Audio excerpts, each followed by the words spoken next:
Welcome back to the GSMC College Football Podcast, presented to you by the GSMC Podcast Network. Gonna finish off today by continuing on with my Big Ten rankings and kind of that lower middle tier today. So we're gonna start at 14. I think it's Wisconsin right now, and kind of starting to look like it might take Luke Fickell a little longer to bring Wisconsin back to the top of the Big Ten hierarchy than any of us had originally thought of or originally kind of planned out when Luke Fickell took the job in Madison. Most people kind of expected this to be an instantaneous turnaround. This was a guy that, when he took over at Cincinnati, really kind of led that program to heights it hadn't seen since Brian Kelly was the head coach almost 15 years before.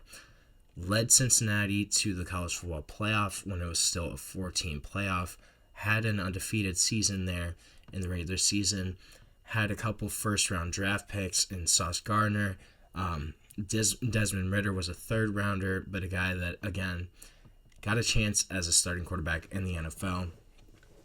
A lot of people kind of expected when Luke Fickell took over Wisconsin, that change would be pretty instantaneous. The Badgers, though, have disappointed. The vibe just kind of seems off, it seems like. There's been sweeping changes made to this roster, to this coaching staff, which honestly, that's the kind of thing, though, that happens when a coach who's expected to take off right away is off to a 12-13 start over his first two seasons. And the problem that you face this year with Wisconsin is you expect the football team to be better, right? But they face a schedule that it could lead them to a much similar record than people expect. To that 5-7 record that they had last season, it could be very easily something similar. Perhaps even one that's worse. This isn't a super talented, deep Wisconsin roster. They're very unproven. Having new coordinators coming in, having the difficult schedule they do, I just think there's too many question marks to have them any higher than 14 right now. I wish I could. I like Luke Fickell a lot, but they got to prove something first. And right now, it doesn't look like they're going to be able to. Rutgers. I think Rutgers is 13, though. And it seems kind of crazy to have Rutgers ranked ahead of Wisconsin, but it kind of feels like that's where it's headed this year. They were a big surprise in the Big Ten last year for people not really paying attention. Greg Schiano, since he's kind of taken over, Rutgers has slowly risen their profile to a program that's not as easily overlooked any year. You can't just look at Rutgers anymore and go, oh, yeah, that's a 50-0 win.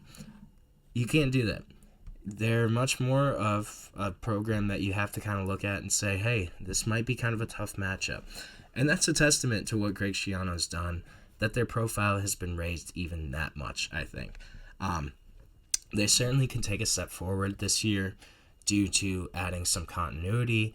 You still have your quarterback coming back. You still have Schiano there. But the schedule isn't a favorable one. Last year, I think they kind of had a better schedule, just the way it shook out. Last year, though, they finished 6th in the Big Ten in terms of points per game last season. If that's a team, they were really kind of one touchdown, one wild Illinois game away from going 5-4 in the conference and finishing 8-5 overall. Not 7-6. It's a lot better taste in your mouth that 8-5 just gives you. Schedule's not friendly this year. But the Rutgers Scarlet Knights, they're firmly kind of in that middle tier of the Big Ten. They're going to surprise some people. They're going to win games that they probably wouldn't have in years past. And they're going to be a really solid football program. But I think that probably 13 is pretty reasonable for them right now. Then at 12, I have UCLA. UCLA, they can certainly be farther down this list. I think in terms of actual talent on their roster, they probably are closer to 14 or 15. But you add Nico Iamaleava the biggest storyline of the spring transfer portal is Nico going to UCLA, spurning Tennessee.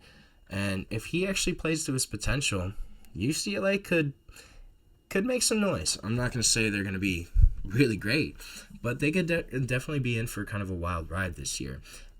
He's a really great quarterback, and there's going to be a ton riding on him, certainly. But that's kind of what comes with the territory when you have that whole scenario that played out. They were already kind of encouraging towards the end of that last season by their play. You have a first-time head coach in Deshaun Foster. He's going to go through up and downs and tough schedule, being in the Big Ten. There was a lot working against UCLA. If they can kind of work out some of those kinks of last year, there's enough talent there to maybe push for some more wins than people would expect. Nico arguably is the most talented and has the skill to be the best quarterback in the Big Ten. Whether he meets that potential, I think is kind of determine how good this Bruins team actually ends up being. We're going to see, though. At 11, I think it's Minnesota. So, anybody that plays PJ Flex teams, they know they're not going to be an easy out. That's kind of just how Minnesota is. They're not going to win the league, but they're going to be really tough to play against. That's just kind of how it goes. When you look at how Penn State played them last year, that was a slog of a game that was just kind of brutal to watch in terms of entertainment value, but that's just kind of what you get out of Minnesota. They're going to be tough to beat. They're going to keep things close. They're constantly disrespected, overlooked, and then they make teams pay for overlooking them. You can't just chalk them up to an easy win. I think that's the biggest thing with Minnesota. So yes, they're not going to win the league, but they're going to be plucky. They're going to be tough to beat. They're going to frustrate a lot of programs that are better than them this year. Then at 10, I think it's Washington. They took a step back last year. Obviously, that was to be expected. You have Kalen DeBoer leaving, Michael Penix leaving, that core of the national title run team in 2023 gone.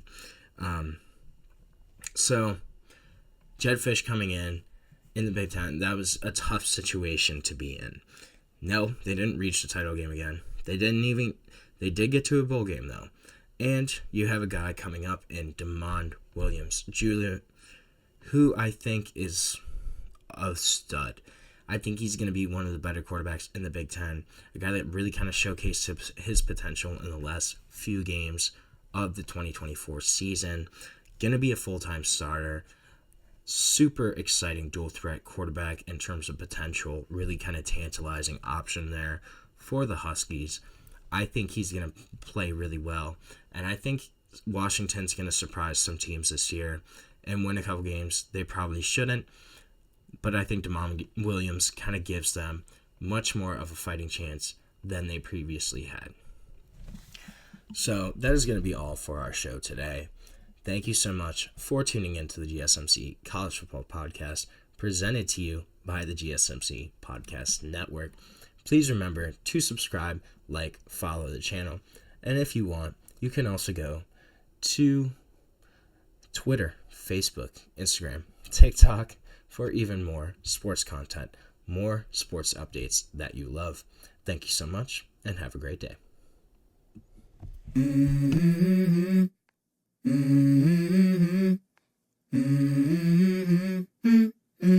Let's go. I wake up to a little bit of drool on my pillow, feel like it's gonna be a bad day. Yeah, I'm tired of shit, and the coffee ain't hit yet, damn, ain't that great. I don't wanna go to